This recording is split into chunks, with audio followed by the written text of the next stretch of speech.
자, 시작하겠습니다. 안녕하세요. 안녕하세요.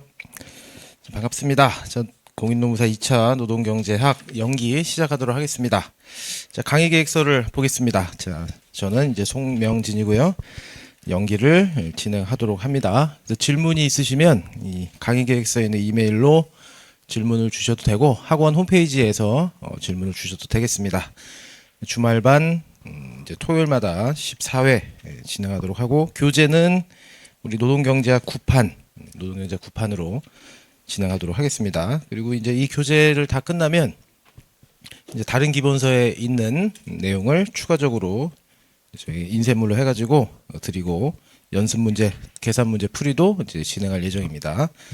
자, 이제 뒷부분 한번 보시면 자, 강의 진도표 해서 우리는 이제 13회까지 이 교재를 다 나가는 거를 목표로 하고요. 마지막 시간에는 다른 기본서에 있는 내용하고 계산 문제 풀이 한번 해보도록 하겠습니다. 자, 그럼 교재를 한번 펴보세요. 교재 3페이지부터 한번 보도록 하겠습니다.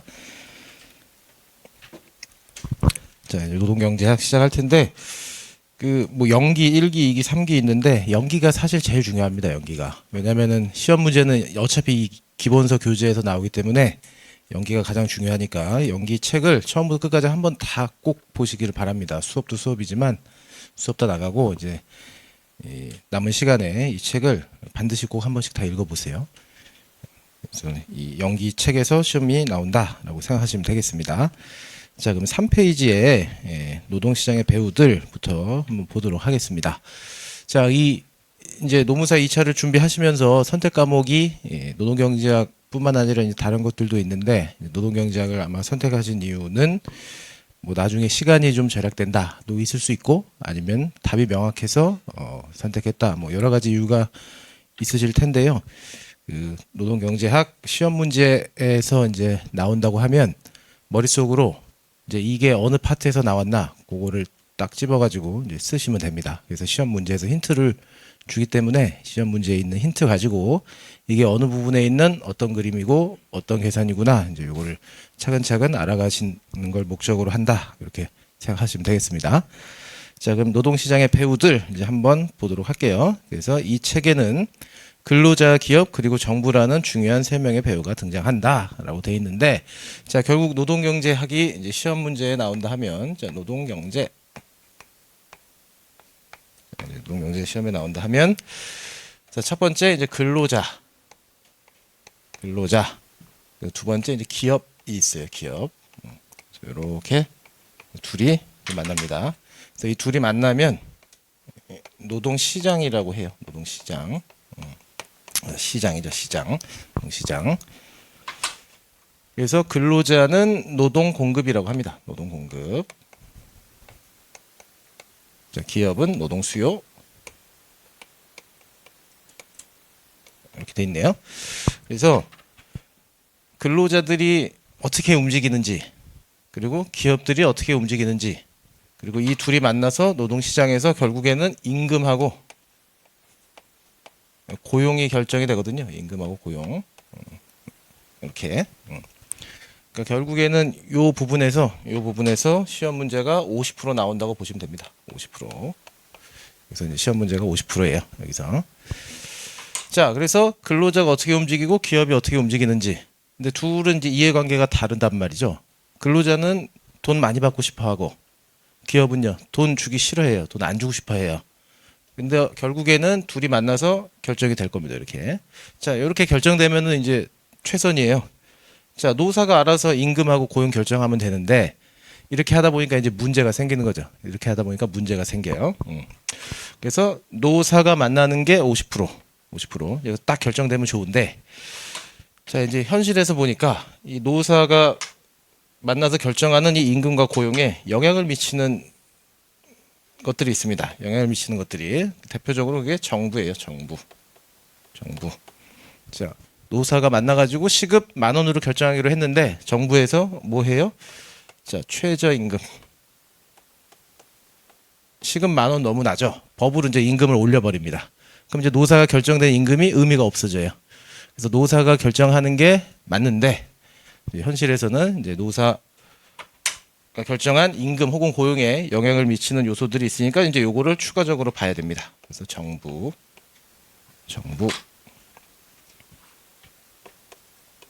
자, 대표적으로 정부예요. 그리고 또 뭐가 있나요? 이제 올해 시험에 나온 게 노동조합입니다. 노동조합.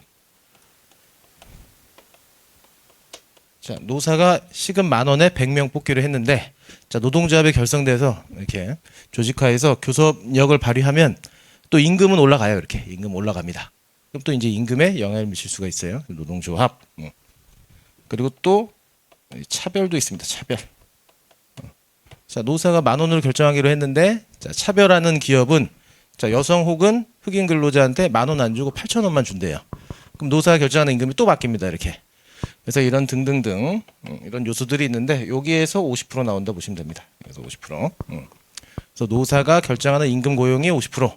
나머지 그 이외의 요소들로 임금과 고용이 바뀌는 게 50%. 이렇게 반반 머릿속으로 딱 정리하시면 되겠습니다. 자, 그러면 3주체 해서 그 기업가 그리고 근로자 기업 그리고 정부라는 세 명의 배우가 등장한다고 합니다. 그래서 우리는 이 요소들이 어떻게 움직이는지를 볼 거예요. 그래서 그 다음 줄 한번 보시면 노동시장 이야기에서 최고의 주연 배우는 근로자입니다. 근로자. 그래서 근로자가 없으면 노동시장에 노동이라는 것이 있을 수 없기 때문이다. 그래서 근로자는 이제 일을 할지 말지 이제 요게 시험에 이제 나옵니다. 그래프로 그려라. 자, 이렇게 됐을 때 근로자가 일을 하는지 안 하는지 그래프로 설명해라. 이렇게 나올 거고요. 또 얼마나 많은 시간을 일할지. 자, 임금이 올라갔을 때 근로 시간이 늘어나는지 줄어드는지 보여라. 요거를 물어보고 얼마나 많은 노력을 일에 투입할지, 어떤 기술을 습득할지 등등등. 그리고 다음 줄 끝에 노동조합에 가입할지 여부를 결정한다. 그래서 이런 내용을 한번 보도록 하겠습니다. 그 다음 페이지.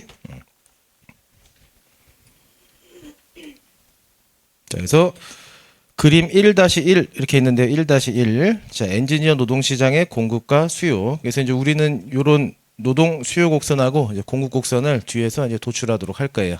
노동 수요 곡선, 공급 곡선이 만나니까 균형이라고 써 있네요. 균형.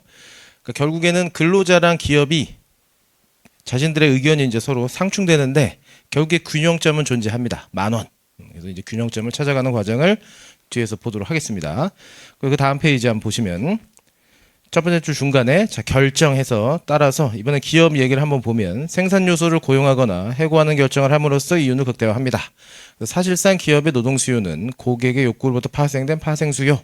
노동 수요는 이제 파생 수요라고 합니다. 왜냐하면 물건을 안 만들면 노동 수요 누구요? 기업. 물건을 안 만들면은 기업이 필요가 없거든요. 그래서 물건을 많이 만들면 이제 사람 많이 뽑아야 되니까. 그래서 직접 수요가 아니고 파생 수요예요. 파생 수요. 물건이 생산함으로 근로자를 고용하기 때문에 노동 수요는 파생 수요라는 용어를 씁니다. 자, 이 정도 보시고 이제 제 2장으로 넘어가도록 하겠습니다. 2장. 자, 2장 한번 볼게요. 2장 첫 번째 줄 한번 보겠습니다. 자, 모든 사람은 일을 할지 말지 여부를 결정해야 한다. 할지 말지 여부를 결정해야 한다. 자, 또한 만일 고용이 된다면 얼마나 많은 시간 동안 일을 할지 여부도 결정해야 된다. 그래서 시험 문제에 나오는 핵심이 이겁니다. 일을 할지 말지 한번 그래프로 그려보시오. 그리고 임금이 바뀌면 이제 생각이 달라지잖아요. 임금이 바뀌었을 때 일을 더 할지 아니면 덜 할지 그거를 또 그려봐라. 그래서 그게 되고요. 이어서 보면 어느 시점에도 경제의 총 노동 공급은 전체 인구에 속하는 각각의 개인의 결정한 노동의 양을 모두 합하여 결정이 된다. 그래서 시험 문제 노동 공급 어쩌고저쩌고 이렇게 시험에 나오면은 아 이거 근로자 입장으로 쓰라는 거구나 생각하시면 됩니다. 노동 공급에 대해서 설명하시오라고 하면 내가 근로자 입장에서 어떻게 할지 설명하면 되는 거고 자 노동 수요 어쩌고저쩌고 나오면 아 내가 기업 입장에서 어떻게 하라는지 쓰라는 거구나 그렇게 판단하시면 되겠습니다. 그래서 우리는 근로자나 기업이란 용어보다 노동 공급, 노동 수요란 말을 더 많이 써요. 그래서 이 노동 공급이 근로자구나 좀 익숙해지시면은 좀 편하게 되겠습니다. 자, 다음 페이지로 넘어가도록 할게요. 자, 경제활동 인구의 측정 해가지고 경제활동 인구의 측정. 요거는 이제 계산 문제로 한번 이제 시험에 나왔었는데 내용은 어렵지가 않습니다. 자, 한번 볼게요. 자, 그래서 경제활동 인구의 측정. 일단 경제활동 인구 일하는 사람들을 어떻게 측정하는지 한번 보겠습니다. 자, 요거는 이제 그릴 수 있어야 돼요. 생산 가능 인구. 그래서 주로 영어 약자로 이렇게 P 이렇게 써요. 생산 가능 인구. 자, 생산 가능 인구는 15세 이상.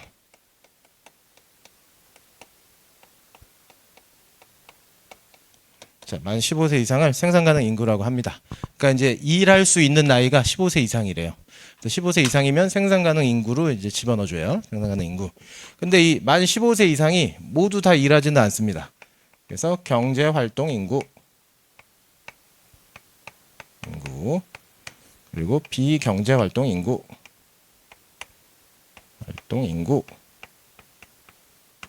그래서 경제 활동 인구는 보통 L이라고 씁니다. L. 비경제 활동 인구는요, N.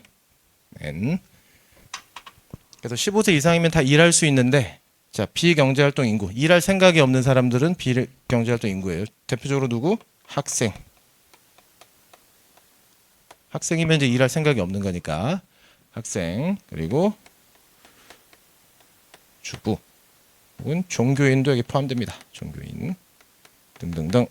자, 이분들, 자, 일할 수 있는 나이는 됐는데 일할 의사가 없는 분들. 자, 그리고 이제 경제활동 인구는 두 개로 또 쪼개져요. 그래서 취업자, 실제로 일자리를 가진 자, 취업자 혹은 실업자. 자, 이렇게 표현됩니다. 그래서 취업자는 주로 E라고 써요. 실업자는요 U라고 씁니다. 이렇게. 그래서 이제 요 그림을 그릴 수 있으면은 이제 어떤 계산 문제가 나와도 다 풀 수 있습니다. 요걸 그릴 수 있으면. 자, 근데 이제 이 둘을 이제 구분하는 게 중요해요. 이 둘을. 자, 여기서 보면, 자, 이분들도 일 안 하거든요. 비경제활동 인구도 일 안 해요. 근데 이분들도 일 안 하죠. 실업자도 일 안 해요. 일자리를 못 구해서. 일 안 하는 건 똑같아요. 근데 차이점은 뭐? 이분들은요, 구직 의사가 없어요. 구직 의사가 없습니다. 이분들은. 일할 생각이 없어요. 구직 의사가 없어요. 근데 이분들은요, 구직 의사가 있어요. 구직 의사가 있는데 일 못하면은 이 실업자예요.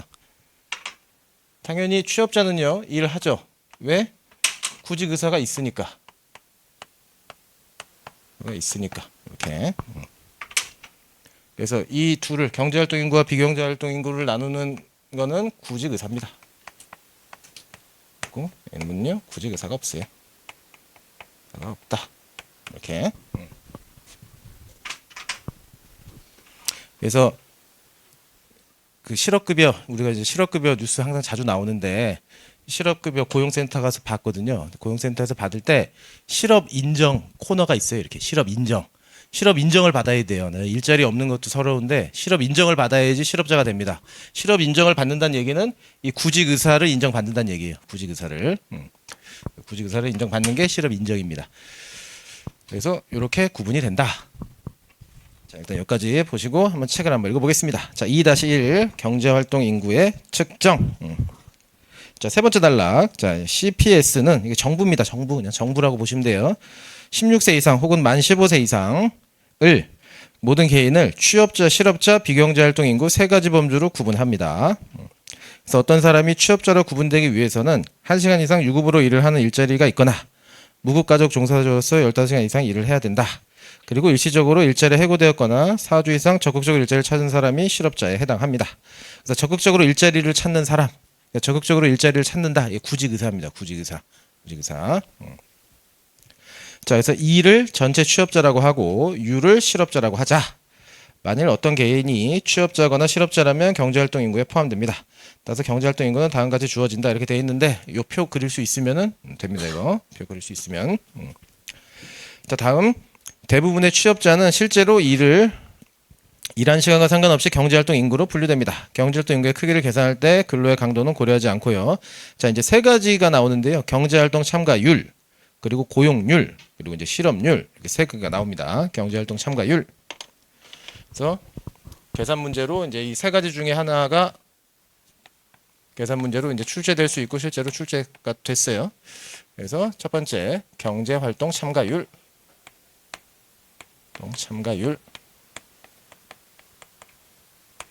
경제활동 참가율은 자, 생산 가능 인구 중에서 생산 가능 인구 중에서 경제활동에 참여한 인구, 즉 15세 이상 중에 구직의사가 있는 사람이 얼마나 되느냐, 이 경제활동 참가율입니다. 경제활동 참가율. 자, 그래서 이렇게 써도 되고, 자, 생산 가능 인구는 요거잖아요. 이렇게 생산 가능 인구는 이렇게 되죠. 이렇게.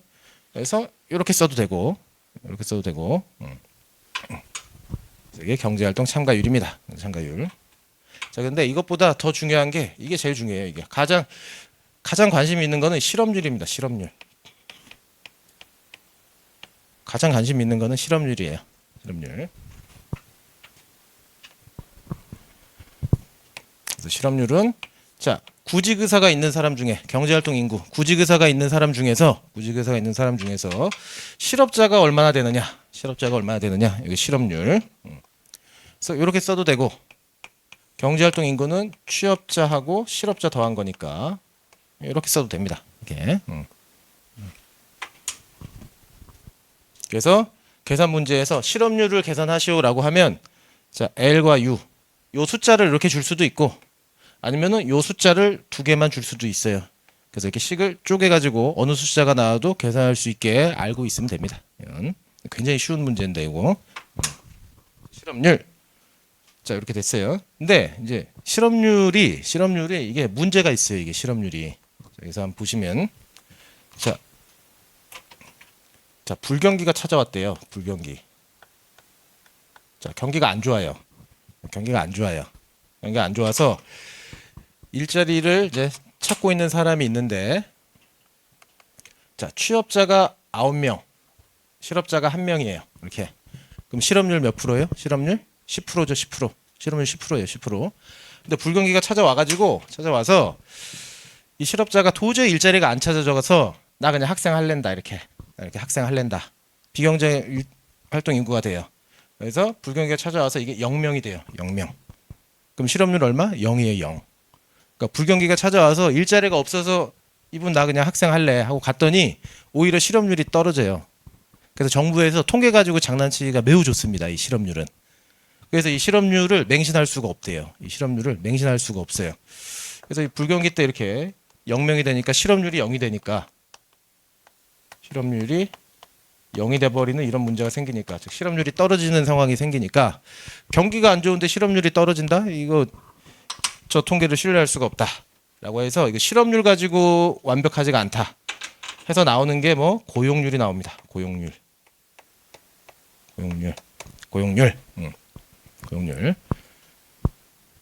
그래서 어차피 실업자에서 불경기 때문에 이렇게 학생 됐으니까 이런 분들 보지 말고 이 취업한 사람 수만 보자. 취업한 사람 수 이것만 보자. 취업한 사람 수. 고용률은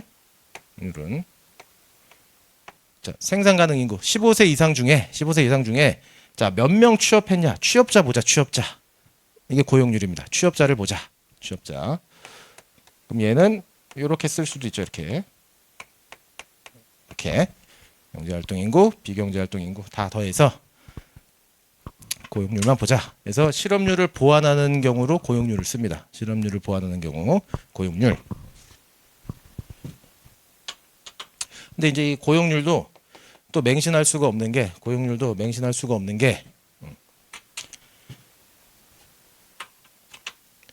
자, 우리나라에서 유전이 터져가지고 우리나라가 이제 복지국가가 됐어요.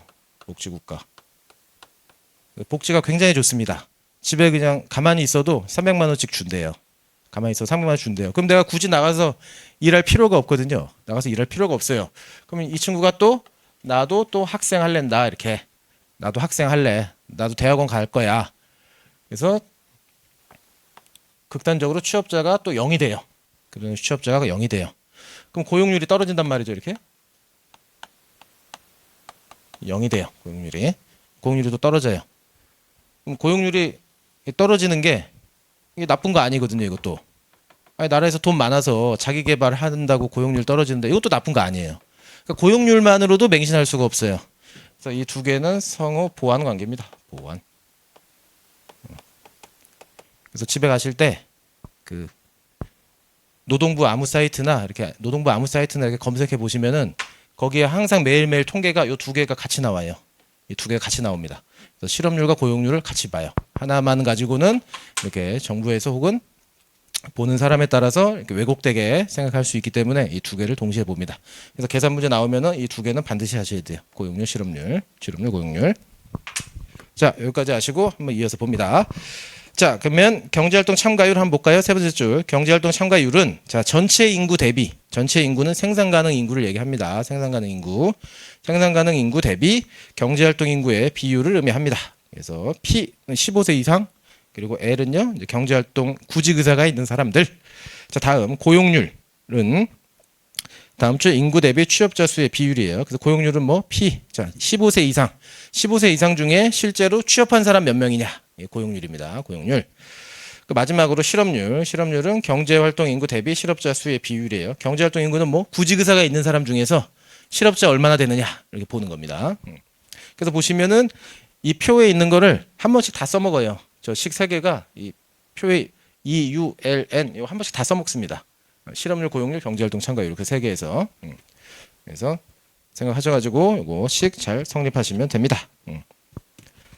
자, 숨겨진 실업자, 숨겨진 실업자. 자, 노동통계국, 노동통계국은 정부입니다. 그냥 정부. 정부는 실업자에 대한 자, 주관적인 측정치, 요게 문제예요. 주관적인 측정치에 근거한 실업률을 계산한다. 자, 구직의사 있으세요? 구직의사 없는데도 있다고 할 수 있거든요. 왜? 나 실업급여 타먹어야 되니까. 그러니까 저 사람의 주관적인 의견에 따라서 이게 좌지우지 되니까 이게 문제가 됩니다. 자, 이어서 보면 어떤 개인이 실업자로 분류되기 위해서는 일시적인 해고 상태에 있거나 4주 동안 일자리를 찾기 위해 적극적으로 노력했다고 응답해야 되고 일자리 찾기를 포기했거나 그만둔 경우에도 실업자로 간주되지 않고 비경제활동 인구로 분류됩니다. 한편으로는 어떤 사람의 경우 일할 의욕이 별로 없음에도 실업급여 혜택을 누리기 위해 일자리를 찾았다고 주장할 가능성은 존재한다. 이게 문제입니다. 이게 실업급여 받아야 되니까 구직의사 없음에도 이제 실업급여 받으려고 나 일자리 찾고 있어요 하고 이제 해외여행 가고 이제 이러는 거죠. 해외여행 가고. 그래서 현실에서는 이 구직의사를 그 면접 받냐 안 받냐로 이렇게 따져요. 면접 받냐 안 받냐. 그래서 면접 본 거 뭐 명함이라도 받은 거 이렇게 주세요 이렇게 합니다. 예. 그래서 구직의사를 객관적으로 측정하기가 어려워요. 자, 이어서 보면 자, 따라서 실업률 통계는 다른 방식으로 해석될 수 있어요. 예를 들어 2009년 시작된 경기 침체, 경기 불황, 불경기에 노동통계국 정부가 발표한 실업률의 통계가 경기 하락 국면을 과소평가하고 있다는 주장이 대두되었다. 일자리를 찾는 것이 어렵기 때문에 상당수 해고된 근로자들이 일자리 탐색을 단념하고 노동시장 이탈해서 더 이상 실업자로 간주되지 않는 현상이 발생된다. 그러나 숨겨진 실업자 요건 하나 줄 쳐놓으시면 좋습니다. 이거 숨겨진 실업자 요 체크하세요. 숨겨진 실업자 누구? 여기 이분들 불경기가 찾아와가지고 아 나 그냥 학생 할랜다 이렇게 도저히 취업이 안 되니까 이분들이 숨겨진 실업자입니다. 숨겨진 실업자. 군을 실업률 개선에 포함하는 것이 바람직할지도 모른다. 그렇게 되면 실업률 통계가 노동통계국 발표 수치보다 훨씬 높게 나타날 것이다. 그래서 이런 분들이 안 잡히니까 실업률이 너무 낮게 잡혀요. 그래서 이 실업률을 신뢰할 수가 없다는 얘기입니다. 신뢰할 수가 없다. 그래서 과소평가된다고 하는 거예요. 과소평가. 자, 그 다음 페이지로 넘어가겠습니다. 자, 이렇게 실업률을 신뢰할 수가 없으니까 그럼 고용률 쓰자. 취업한 사람만 보자라고 이제 주장하기도 한데요. 그래서 첫 번째 줄 어떤 학자들은 총경제 활동에 대한 객관적인 지표는 고용률이라고 주장한다. 고용률은 단순히 전체 인구 중에 일자리를 갖는 사람의 비율을 나타낸다. 취업한 사람만 보자. 그러나 고용률은 스스로 실업자라고 생각하는 사람과 비경제 활동을 구분하지 않고 함께 묶어서 생각하는 단점이 있어요. 비록 경제활동 인구 중에는 순교장 실업자에 포함되긴 하지만 은퇴자 집단, 양육하는 여성, 학생, 일할 의도가 없는 대다수의 사람들이 여기 속해 있습니다. 그래서 고용률의 하락은 실업률이 증가한 결과일 수도 있고 이와는 상관없이 출산율이 증가하거나 학교 등록률이 증가한 결과일 수도 있다. 그래서 학교 등록률이 증가한 결과, 아까 말씀드린 것처럼 우리나라 복지국가 돼가지고 굳이 나 돈 안 벌어도 돼요. 나 그래서 공부할 거예요. 근데 이걸 과연 나쁘다고 볼 수 있느냐? 이 문제가 생긴다는 거죠. 문제가 생긴다. 그래서 따라서 고용률의 경제활동 변동을 측정하는데 실업률보다 더 좋은 지표라고 하는 주장은 받아들이기 어렵습니다. 실업률도 문제점이 있고 고용률도 문제점이 있어서 같이 보는 것이 합리적이라는 얘기가 되겠습니다. 자, 이제 이 정도 보시고 다음 페이지로 자 2-3 근로자의 선호를 보도록 하겠습니다. 뒤에 2-3 근로자의 선호. 자, 이제 실제로 이제 노동 공급 모형을 분석해 보도록 하겠습니다. 실제로.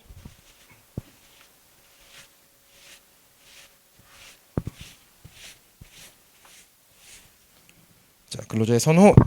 자, 경제학자들이 근로자의 노동공급 행위를 분석하는 전형적으로 사용하는 모형을 자, 노동여가 선택 모형이라고 부른다. 이거 줄 치시고 이제 시험 문제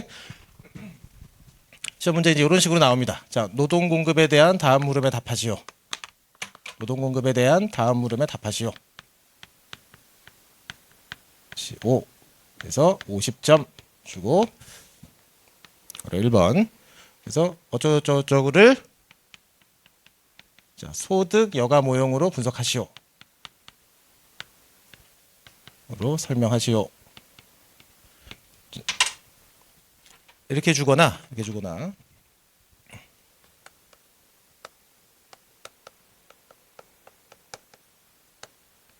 설명하시오. 이렇게 주거나 다 똑같습니다. 이거 소득 여가 모형, 노동 여가 모형. 그래서 여기 책은 번역을 노동 여가 모형이라고 했는데 다른 책은 소득 여가 모형이라고 되어 있어요. 똑같은 거예요. 똑같습니다. 그래서 이제 이 모형으로 설명하라 라고 반드시 나옵니다. 이거 노동 공급은 무조건 이 모형으로만 설명해요. 노동 공급은. 그래서 근로자의 행위 분석을 소득 여가 모형 혹은 노동 여가 모형으로 이제 설명하도록 하겠습니다. 자, 그래서 이 모형은 어떤 개인이 일을 할지 여부와 일을 하기로 했다면 몇 시간 일을 할지를 결정하는 주요 요인들을 분류하여 분석합니다. 자, 다음 페이지. 자, 세 번째 줄 보겠습니다. 자, 우리 모형에서 분석의 대상이 되는 대표적인 개인은 일정한 시기에 재화의 소비 그리고 여가의 소비로부터 효용을 얻는다. 요 줄 치시고 자, 한번 볼게요.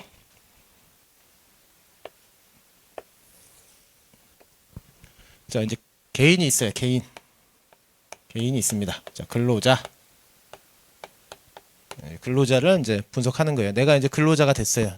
내 입장에서 이제 한번 생각을 해볼게요. 결국에는 이 개인은 효용 혹은 만족감이라고 합니다. 만족감을 높이기 위해 살아요. 만족하는 삶을 살기 위해서 다 살아가는 거거든요. 자, 더 행복해지려고 사는 겁니다. 여러분들이 여기서 공부하시는 것도 마찬가지, 혹은 나가서 일을 하는 것도 마찬가지, 더 지금보다 더 행복해지려고 이제 살아가는 거는 말이죠. 그럼 이런 전제를 깔고 효용 올라가는 거 전제를 깔고 한번 설명해 볼게요. 그래서 이걸 어려운 말로 효용 극대화라고 합니다. 효용 극대화. 자, 효용을 극대화하기 위해서 살아요. 모든 개인은. 가장 행복해지기 위해서 살아요. 자, 그렇다면 이 효용 혹은 만족감, 얘는 뭘로 구성되는지 한번 봅니다. 자, 효용은 뭘로 구성되느냐? 효용을 가져다 주는 건 뭐가 있느냐? 첫 번째가 돈이죠. 돈도 있고, 두 번째는요, 여행도 있을 거예요. 여행. 집사도 기쁘고요. 차사도 기쁘겠네요. 차 등등등. 많습니다. 근데 이렇게 많은 것들을 다 분석할 수가 없어요. 그래서 어차피 집, 차 등등등은 다 돈으로 귀결이 되니까 돈으로 다 묶자. 다 묶었어요. 근데 문제는 얘입니다. 여행은요. 이 돈만 가지고는 안 되거든요. 뭐가 있어야 돼요? 시간이 있어야 돼요. 시간이 있어야 됩니다. 그래서 두 가지로 보자 그러면 효용은 자, 돈하고 자, 시간, 이 두 가지로 결정이 된다라고 봅니다. 그래서 돈 많으면 효용, 즉 만족감, 나 더 행복해지고, 시간 많으면 나 또 행복해져요. 그래서 이렇게 두 가지 요소로 봐요. 그래서 모든 노동경제학에 있는 모든 것들은 다 두 가지 요소로만 분석합니다. 두 가지 요소로만. 왜냐하면 우리가 나중에 그래프를 그릴 건데 그릴 수 있는 게 요 두 개밖에 없어요. 이렇게 분석의 대상이 두 개밖에 없어요. 만약에 세 개를 분석한다고 하면 그럼 이렇게 돼서 이게 3차원으로 이렇게 되거든요. 3차원으로. 근데 우리 머릿속에는 이 3차원 분석을 할 수가 없습니다. 우리 머리는. 그래서 어쩔 수 없이 모든 요소들은 두 개만 있다고 가정하고 분석을 이렇게 해요. 그래서 효용은 돈하고 시간입니다. 돈하고 시간인데 이걸 다시 쓰면 돈은 현실에서 돈은 어떻게 벌어요? 돈은 일해서 벌어요. 일해서 벌어야 돼요. 그래서 돈은 소득이라고 할게요. 소득. 하늘에서 뚝 떨어지지가 않으니까 우리 개념으로 소득이라고 할게요. 자, 그리고 시간은요. 시간은 보다 명확히 여가 시간이라고 이렇게 하겠습니다. 여가 시간. 그래서 효용은 소득과 여가 시간 가지고 한다 해서 시험 문제에 소득 여가 모형으로 설명하시오. 이렇게 나와요. 소득 여가 모형으로 설명하시오. 혹은 소득 어떻게 벌어요? 노동해서 일해서 벌어야 되니까 노동 여가 모형으로 설명하시오. 이렇게 쓰기도 합니다. 소득 여가 모형. 소득 여가 모형이라고 하기도 하고 그 효용은 자 소득 결국 돈 벌어서 뭐예요? 소비하죠. 소비. 네, 소비하니까 소비 그리고 여가 시간 이라고 하기도 합니다. 똑같아요. 그래서 효용은 소득과 여가로 결정돼요. 이렇게 얘기해도 되고 효용은요. 소비와 여가로 결정이 돼요. 이렇게 해도 됩니다. 결국 얘는 돈이니까 돈. 그래서 효용은 돈, 즉 소득 혹은 소비 그리고 여가 시간으로 결정이 된다. 이제 요거 알아두시면 됩니다. 자, 그럼 한번 읽어보죠. 자, 세 번째 줄 다시. 우리 모형에 분석이 되는 대표적인 개인은 일정 시기에 재화의 소비. 소비는 뭐요? 돈. 소비, 돈. 소비와 여가의 소비, 여가 시간이에요. 여가 시간. 여가 시간의 소비입니다. 정확히 얘기해서 여가 시간을 소비함으로부터 효용을 얻는다. 그래서 이렇게 두 개로 볼게요. 자, 그럼 다음 효용과 무차별 곡선 한번 보겠습니다. 효용과 무차별 곡선. 자, 개인이 재화와 여가의 소비로부터 만족감을 얻는다는 개념. 그러니까 개인이 재화와 여가의 소비. 그래서 재화는 뭐라고요? 재화는 돈이에요. 돈 쓰는 거. 물건 사는 거 재화. 그 여가는요. 시간 쓰는 거. 그래서 재화와 여가. 소비도 만족감을 얻는 개념은 다음과 같은 효용 함수로 요약할 수 있다. 그래서 효용 함수. 그래서 효용은 U라고 써요. 주로 U라고 쓰고 함수. 그래서 돈은 C라고 쓸게요. C. 그리고 여가는요. 레저 할 때 L입니다. 여가는 L. 그래서 이렇게 두 개로 결정이 된다. 그래서 이게 말로 하면 너무 길잖아요. 효용은 돈하고요 여가로 결정이 돼요. 말로 쓰면 너무 힘드니까 이렇게 식으로 쓰는 거예요. 식으로 이렇게. 그래서 뭘 효용 함수라고 합니다. 효용 함수. 이제 지우고.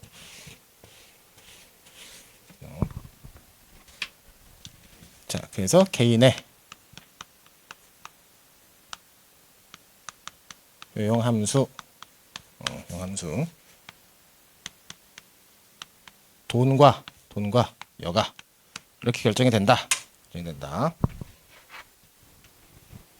즉 개인의 효용은 소비 혹은 소득이라고 써도 됩니다. 소득. 시험 문제에 소득이라고 나오면 소득이라고 쓰면 되고 소비라고 나오면 소비라고 쓰면 돼요. 이렇게 어떤 책은 소득이라고 쓰고 어떤 이 책은 소비라고 쓰는데 그 시험 문제에 출제하는 거에 따라서 그 용어만 바꾸면 됩니다. 뜻은 똑같습니다. 소비와 여가 두 개로 결정이 된다 이거죠. 두 개로 결정이 된다. 효용 함수다. 효용 함수. 그래서 이게 함수란 말이 나오니까 이때부터 이제 나는 노동 경제가 안 맞겠구나 책 덮는데 말 길게 하는 거를 줄여서 이렇게 쓰려고 여러분들 편하라고 이렇게 쓰는 거거든요. 이거 설명하기 편하라고 이렇게. 그래서 뭐 함수란 말 나왔다고 막 어려워하시면 안 됩니다. 그냥 이렇게 편하게 쓰려고 함수라는 표현을 쓰는 거예요. 효용 함수.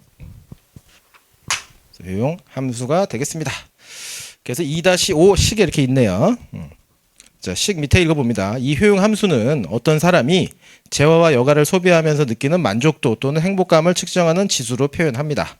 이 지수를 효용이라고 부릅니다. 자, 지수 나오니까 또 어렵다고 생각하시는데 지수는요, 숫자예요, 숫자. 숫자로 표현할 수 있다라고 합니다. 숫자로 표현할 수 있다. 효용이라고 부릅니다. 효용 지수가 높을수록 이 사람은 더 큰 만족감을 느낀다. 우리는 더욱 많은 재화를 소비하든 더욱 많은 여가 시간을 갖게 되든 효용이 증가한다고 가정한다. 그래서 돈이 늘어나면 늘어날수록 행복한다고 가정할 거예요. 이제 더. 돈 커질수록 행복하다고 가정할 거예요. 아니 그 당연한데 왜 가정을 합니까? 라고 하면 사람마다 이상한 사람이 있거든요. 저는 무소유라서요. 돈 없는 게 더 행복합니다. 뭐 이런 사람들이 있단 말이에요.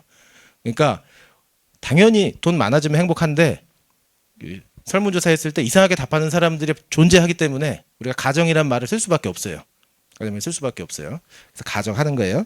그리고 많이 놀면 놀수록 또 행복하다고 가정해요. 그것도 당연한데 이상하게 답하는 사람들이 있으니까 망고불변의 진리라고 보기는 어려워요. 그래서 그냥 가정합니다. 이렇게. 그래서 더 많은 재화를 소비하든 많은 여가 시간을 갖게 되는 효용의 증가도 가정해서 자 경제학 용어로는 C와 L은 비재화가 아니라 재화로 분류된다. 그래서 비재화는요 나쁜 거예요. 나쁜 거. 재화는요 좋은 거. 그래서 C와 L은 비재화 나쁜 게 아니라 좋은 거다. 근로자한테 그래서 재화라고 씁니다. 자, 그럼 이제 이렇게 됐어요. 이렇게 돼서 용. 그래서 가령 이렇게 쓸 수 있는 거죠. 내가 100만 원 지금 가지고 있고 100만 원 내가 소비하고 있고 그리고 일주일에 가령 10시간 논다.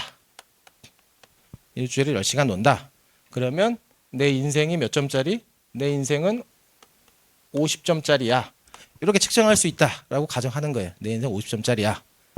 자, 만약에 누군가가 아니면 사장님이 임금을 올려줘서 내가 200만 원을 갖게 됐고 그리고 내가 10시간을 논다 하면 내 인생은 그러면 이제 60점으로 올라가는 거야.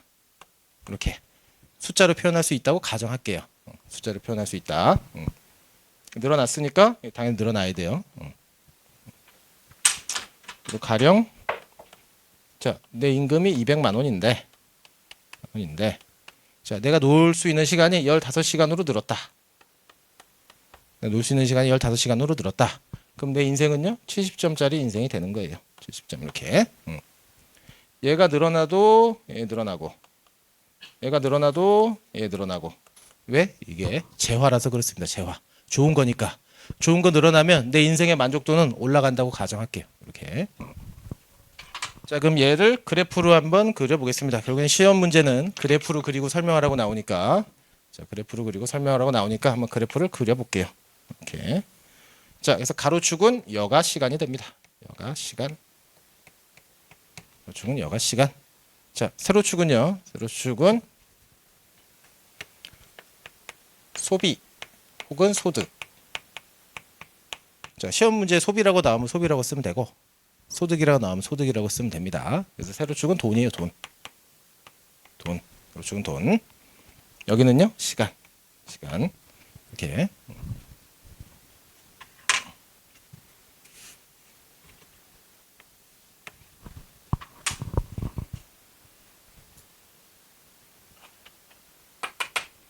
자, 그래서 이게 세로축하고 가로축이 있잖아요. 이게 나중 되면 헷갈리지는 않는데 처음에는 헷갈릴 수 있어요. 가로축에 들어가는 게 뭐였지? 헷갈리시면은 예, 주인공이 여기 들어갑니다. 가로축에 항상 모든 분석은 다 가로축에 들어가요. 주인공이. 자, 우리도 시험 문제 우리 중고등학교 때 x, y 있으면 항상 뭐 구하라고 해요? x 구하라고 하거든요. 이거 x 값이 얼마냐? 이렇게. 그래서 항상 주인공이 여기 들어가요. 주인공. 그럼 주인공이라는 얘기는 뭐냐? 지금 우리가 뭐 봐요? 우리 노동공급 보는 거죠. 노동공급. 노동공급 본다는 얘기는 이 근로자의 근로시간이 어떻게 되느냐. 요거 보는 거예요. 이거. 시험 문제는 이 근로자의 근로시간이 늘어나느냐 줄어드느냐 아예 일 안 하느냐 요게 궁금한 거거든요. 우리 노동경제니까. 궁금한 건 뭐? 시간이 궁금해요. 시간이. 우리는 시간이 궁금합니다. 주인공이 이제 가로축이에요. 주인공. 비단 이 그래프뿐만 아니라 다른 그래프도 헷갈리시면 이제 분석의 대상이 되는 거, 우리가 궁금한 거, 그게 가로축으로 갑니다. 가로축. 고요. 자, 그럼 여기서 한번 그려볼게요. 돈.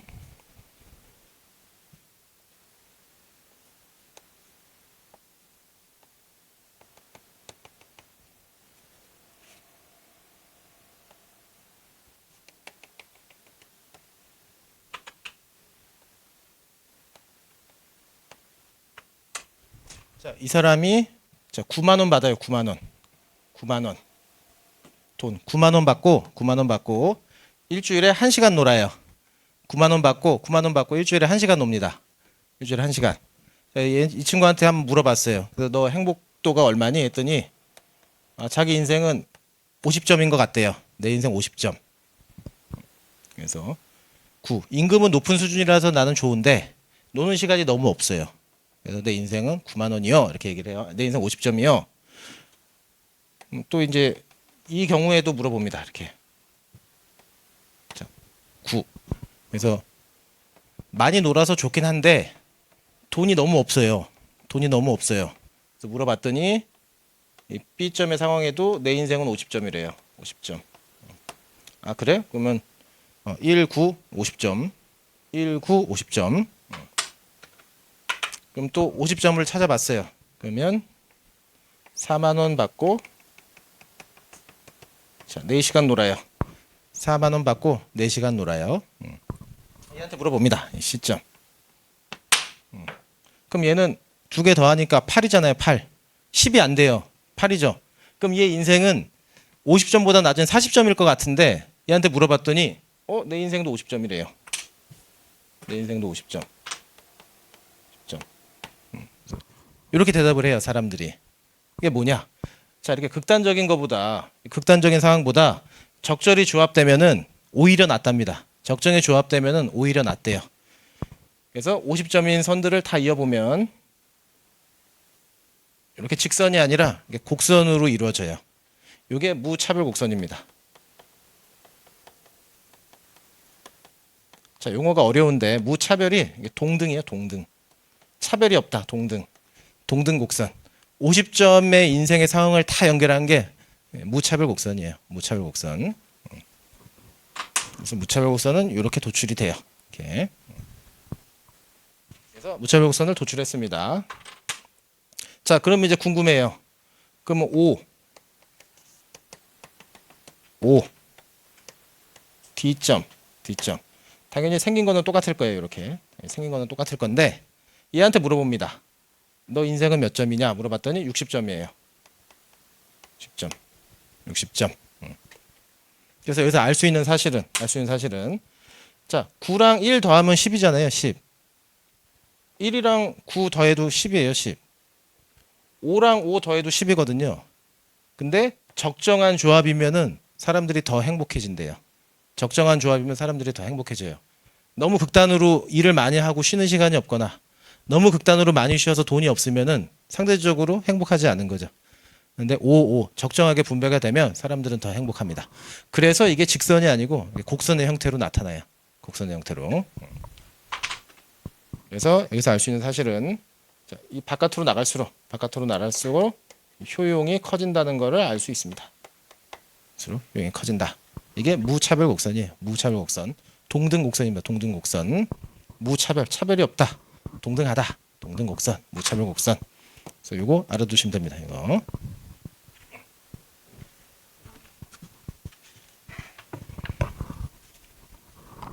자, 그러면은 읽어보죠. 자, 효용과 무차별 곡선.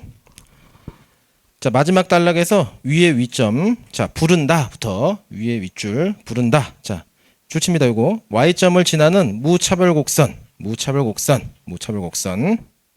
상의 모든 점들은 모두 2, 5 효용 수준을 갖는다. 그래서 모두 동일한 효용 수준을 갖습니다. 무차별 곡선에서의 행복도는 다 똑같아요.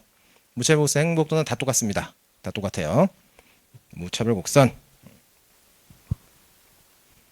자, 다음 페이지. 그래서 그래프를 보시면 이렇게 직선이 아니라 곡선의 형태로 생겼습니다. 곡선의 형태로 무차별 곡선. 그래서 무차별 곡선은 다음 네 가지의 특징을 보인다. 자, 1번. 자, 무차별 곡선은 우하향한다. 읽어보면 자, 우하향한다. 우리가 이제 그래프를 그리다 보면은 이렇게 우상향한다, 우하향한다 이렇게 나오거든요. 우상향한다, 우하향한다 이 말이 나오는데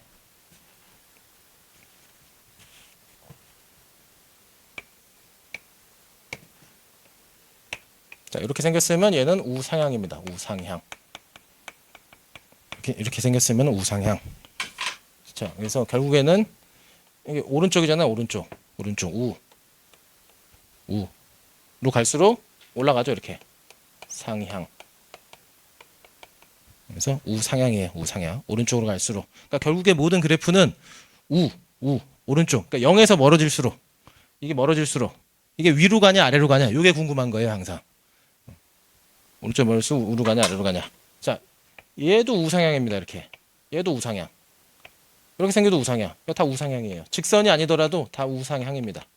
일단 오른쪽으로 갈수록 위로 올라가잖아요. 처음 점보다 위로 올라가니까 다 우상향이에요. 이거. 마찬가지. 자, 얘는요. 얘는 우하향입니다. 우하향.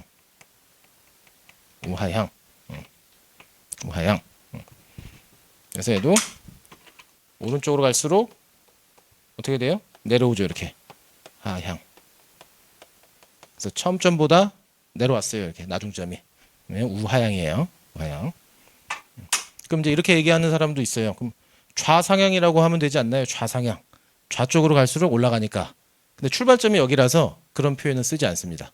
출발점 기준으로 항상 보는 거예요. 출발점 기준으로. 그래서 쟤도 마찬가지. 자, 이렇게 생기건 얘도 우하향이에요. 직선이 아니라도 다 우하향입니다. 아니더라도 우하향. 그래서 저 무차별 곡선은 우하향하게 생겼어요. 우하향. 자, 우하향한다는 얘기는 자, 가로축 우측으로 갈수록 떨어진대요. 얘가 떨어진대요. 한마디로 말해서 자, 여가 시간이 늘어나면 늘어날수록 어떻게 해요? 돈이 떨어진대요. 돈이 떨어지더라. 그래서 읽어볼게요. 우리는 사람들의 소비와 여가 모두 더 많은 수준을 선호한다고 가정했습니다. 만약 무차별 곡선이 우상향한다면 더 많은 소비와 더 많은 여가를 구성하는 조합이 이보다 적은 소비와 적은 여가를 구성하는 동일한 수준의 효용을 얻는다. 이는 개인이 더 많은 소비와 더 많은 여가를 선호하는 가정과 모순되는 결과를 낳는다. 어떤 사람에게 여가를 더 제공하면서 효용을 동일하게 유지하는 유일한 방법은 소비의 일부를 줄이도록 하는 것이다. 자, 이쪽으로 오셔서 보시면 자, 이 선 안에서 행복도가 다 똑같아야 되거든요. 행복도가 다 똑같아야 돼요. 자, 얘한테 너 여가 시간 늘려줄게. 하면 얘 더 행복해지잖아요. 더 많이 노니까 더 행복해지니까 여가 시간 늘려주는데 너 돈 좀 포기해라. 돈 포기해서 일로 왔어요. 여가 시간 늘려주는데 돈을 포기했어요. 이렇게. 그러면 똑같이 50점의 행복도로 그냥 유지가 됩니다. 그래서 무차별 곡선을 이렇게 우하향해요. 그러니까 여가 시간이 늘어나면 늘어날수록 얘 더 행복해지니까 기존의 50점 인생을 맞추려면은 돈을 깎아야 돼요. 여가 시간이 늘어나면은 돈을 깎아야지 이 50점 인생이 유지가 됩니다. 깎아야지. 그래서 우하향한다. 자, 2번. 원점으로부터 멀리 떨어진 무차별 곡선이 더욱 높은 수준의 효율을 의미한다. 그래서 바깥으로 나가면 나갈수록 더 행복해져요, 이 사람은. 그렇게 되지 않으면 분석을 할 수가 없습니다, 이게. 바깥으로 나가면 나갈수록 더 행복해진다고 가정해야지만 분석이 돼요. 그래서 4만 원 받고 4시간 노는 것보다 5만 원 받고 5시간 노는 게 더 행복해져야 분석을 할 수가 있어요. 그게 안 되면 숫자가 커지면 커질수록 더 행복해진다라는 가정을 성립하지 않으면 분석을 할 수가 없습니다, 이거는. 그래서 바깥으로 나가면 나갈수록 숫자가 커지면 커질수록 더 행복해진다. 그 세 번째 3번. 무차별 곡선은 서로 교차하지 않는다. 이것도 분석의 편의를 위해서 그래요. 자, 소득 혹은 소비. 돈. 여기는요, 여가 시간. 그래서 이렇게 그렸어요. 이렇게 무차별 곡선.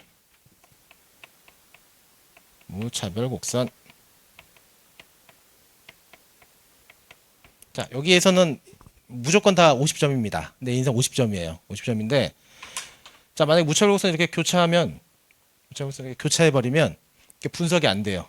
자, 얘는 이쪽으로 왔으니까 얘는 이렇게 되면은 불행해지거든요. 그러면 불행해져요. 근데 얘는요, 바깥으로 뻗어 나갔으니까 좀 더 행복해져요. 자, 그러면 분석을 할 수가 없어요. 그럼 과연 이 파란 선이 더 행복한 선이냐 더 불행해진 선이냐 분석이 안 됩니다. 이렇게 되면 이 하얀 선보다 이 파란 선이 불행한 선이네 봤더니 여기는요 더 행복한 선이에요. 그럼 분석을 할 수가 없어요. 그래서 이렇게 교차하게 그릴 수가 없습니다. 교차하면 또 분석을 못하니까. 그래서 교차하지 않는다. 3번 보시면 무차별 곡선은 서로 교차하면 안 됩니다. 왜냐하면 분석을 못하니까. 밑에서 세 번째 줄 중간 때문이다부터 따라서 자, 무차별 곡선이 교차하게 되면 사람들이 더 많은 재화를 소비하고 더 많은 여가를 누리고 싶어한다는 우리의 가정과는 모순된다. 분석이 안 된다. 4번 무차별 곡선은 볼록하다. 자, 직선이 아니었어요. 직선이 아님 이렇게 써놓으면 됩니다. 직선이 아닙니다. 직선이 아니에요. 곡선의 형태입니다. 볼록하다는 얘기는 직선이 아니다라는 거. 자, 무차별 곡선의 정의와 볼록성은 아무런 관련성이 없다. 자, 볼록성의 가정이 소비와 여가 모두 재활하는 가정으로 도출된 것도 아니다. 무차별 곡선의 볼록성은 효용함수의 형태에 대한 가정을 반영한 결과이다. 동일한 기간에 일과 여가 활동의 시간을 배분하는 개념을 관찰하게 되면 우리는 무차별 곡선이 원점에 대해 볼록해야만 된다는 결과를 얻게 된다. 직선으로 그릴 수가 없다는 결과를 얻게 되는데 이쪽으로 오시면 결국에는 요 얘기 하는 겁니다. 요 얘기. 자, 9와 1 이렇게 극단적으로 못 쉬는 경우하고 이렇게 극단적으로 돈이 없는 경우, 극단적인 경우는 좋지 않은 상황이에요. 이렇게 중간에 적정한 돈과 적정한 여가가 있으면 만족감을 얻어낼 수 있다. 이제 요 얘기 하는 겁니다. 요 얘기. 그러니까 적정한 배분을 좋아한다. 근로자는 왜? 사람이니까요. 사람이니까. 그래서 직선으로 그리지 않고 곡선으로 그립니다. 적정한 배분을 근로자들이 더 선호하니까. 자, 되겠습니다. 그래서 이게 무차별 곡선의 특징이에요. 자, 여기까지 보시고 잠깐 쉬었다가 무차별 곡선의 기울기 보도록 하겠습니다.